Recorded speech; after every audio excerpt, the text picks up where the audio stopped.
Hello friends, today in this video I will show how to disable background Wi-Fi scanning in Windows 11. Click on Start, search here Services, open Services.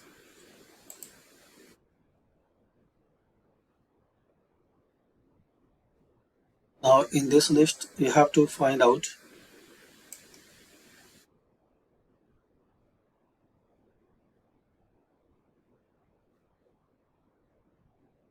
WLAN autoconfig. Double click on it.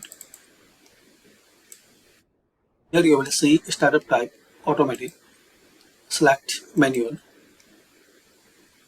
If it's running, click on stop. Then click on apply.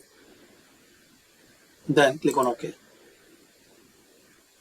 Now close it and restart your system. So this way you can disable background Wi-Fi scanning in Windows 11.